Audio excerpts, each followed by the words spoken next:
আসসালামু আলাইকুম। আজকের পর্বে করে দেখা সহজ একটা রান্না। আর এই রান্নাটা খেতে সবাই খুব ভালোবাসে, বিশেষ করে আমার ছেলের খুব পছন্দের।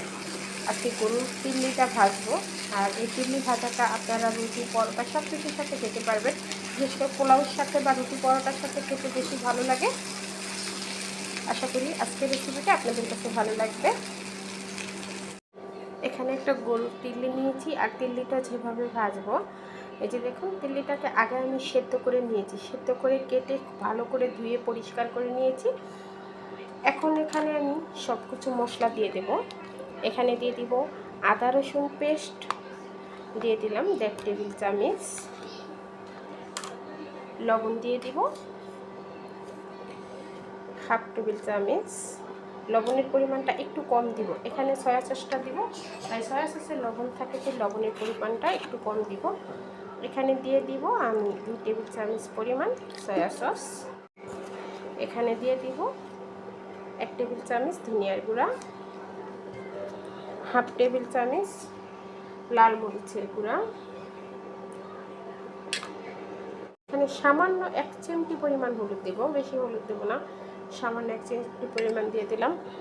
আর এখানে দিয়ে দিব যে শাহি গরম মশলার গুঁড়া আছে, সেটা দিয়ে দিব 1.5 টেবিল চামচ, সামান্য 1/2 টেবিল চামচ ভাজা জিরার গুঁড়া দিয়ে দিলাম। দিয়ে এখন মশলাটা খুব ভালো করে মাংসের সাথে মেখে নেব। হাতের সাহায্যে খুব ভালো করে মেখে নিতে হবে। আর এটাকে মেখে রেস্টে রেখে দেবো 30 মিনিটের জন্য। এভাবে করে তিল্লিটা ভাজার আগে মেখে রেখে দেবেন।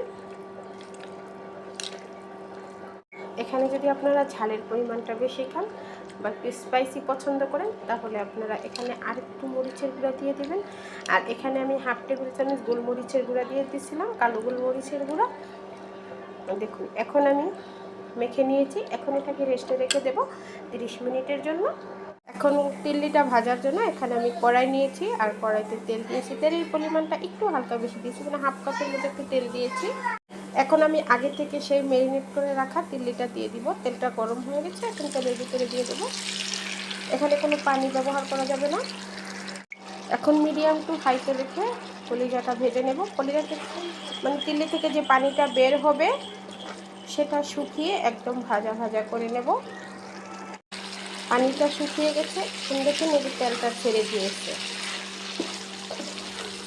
এখন এখানে আমি পেঁয়াজ কুচি দিয়ে দেবো, একটু বেশি পরিমাণে পেঁয়াজ কুচিটা দেবো।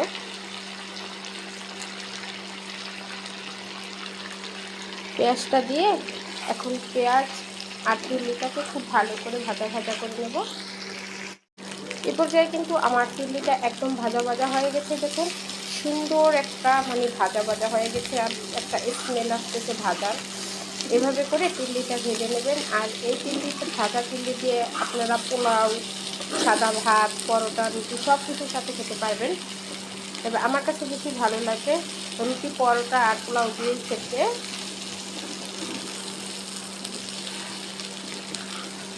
দেখুন কতটা সুন্দর ভাজা ভাজা হয়েছে।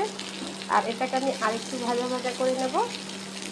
দেখেই বুঝতে পারছেন কতটা লোভনীয় হয়েছে। আশা করি আজকের এই তিল্লি ভাজার রেসিপিটা ভালো লেগেছে। আজকে এই পর্যন্তই। সবাই ভালো থাকবেন, সুস্থ থাকবেন। আল্লাহ হাফেজ।